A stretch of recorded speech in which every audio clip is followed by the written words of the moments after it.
Commander Buzz Corey and Cadet Happy. Even their names just scream mid-century space adventure, don't they? As the stars of Space Patrol, these two represented the ultimate duo in defending the galaxy, and their teamwork was portrayed as nothing less than seamless.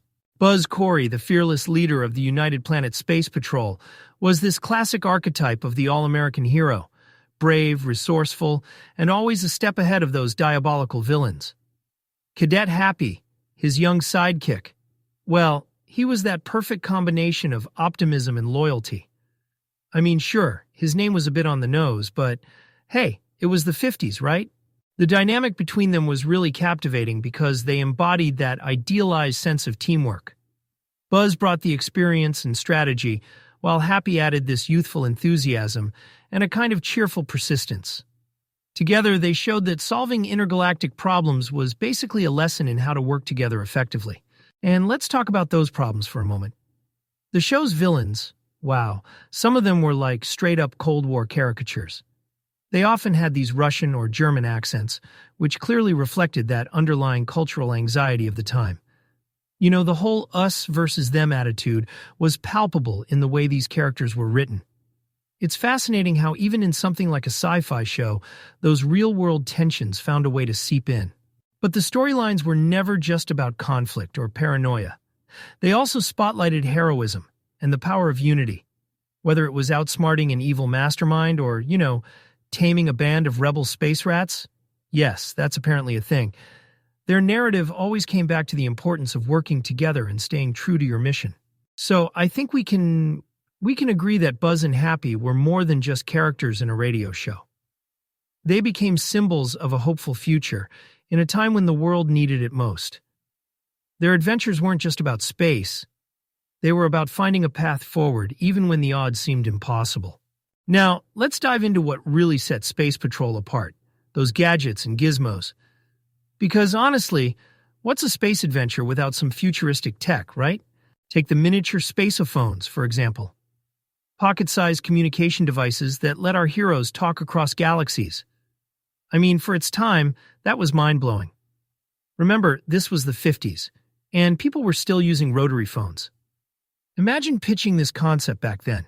It must have felt like pure magic. And then there were those atomolites. Okay, so these were like the ultimate space-age flashlights. Not just practical, but a total flex for showing off how advanced the Space Patrol was. It was gadgets like these that kind of hinted at humanity's dreams for a more connected, technologically advanced world. You could see glimpses of that optimism in every glowing prop. You know, growing up, I was always obsessed with futuristic gadgets. I remember sketching these wild designs for devices that could do, well, just about anything. Translate alien languages, find hidden treasure, you name it. Watching these prototypes come alive on shows like Space Patrol? That was like fuel for my imagination. Now, let's think about why these fictional devices resonated so much with audiences back then. The post-war period was bursting with new tech, TVs, jet engines, even the early days of computers. There was this collective fascination, almost an obsession, with what the future might look like. Space Patrol tapped into that spirit perfectly, turning sci-fi fantasies into something tangible, even if just for 25 minutes each week. These gadgets weren't just props. They became symbols of the era's boundless curiosity. And really, that's what great sci-fi does. It blurs the line between the possible and the impossible, leaving you wondering what might actually be within our reach someday. The episodes of Space Patrol were honestly nothing short of legendary. I mean, who could forget titles like Revolt of the Space Rats and The Menace of Planet X?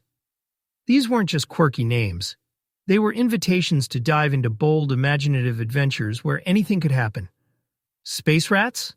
A planet with an ominous name like Planet X? That's peak 50s sci-fi creativity right there. And these episodes weren't just well-loved by kids tuned into their radios or TVs back then. The reception was pretty impressive for its time.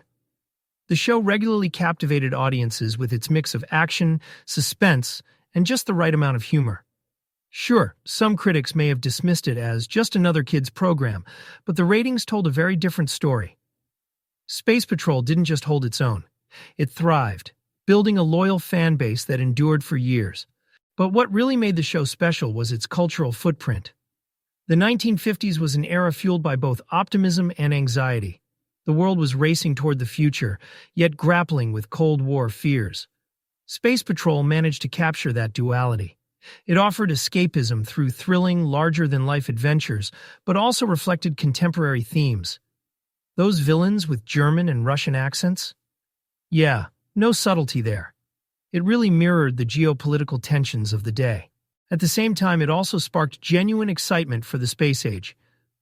The show celebrated progress and the idea that humanity could overcome great odds, whether it was battling imaginary extraterrestrial foes or down the line landing on the moon.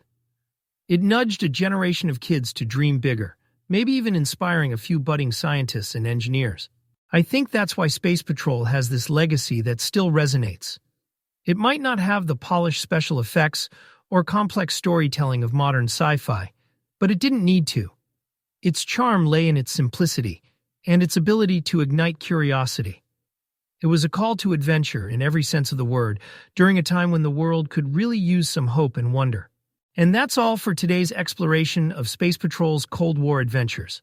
From gadget-filled escapades to its deeper cultural themes, this show remains a fascinating piece of sci-fi history. Thanks for joining me. Until next time, take care and keep dreaming big.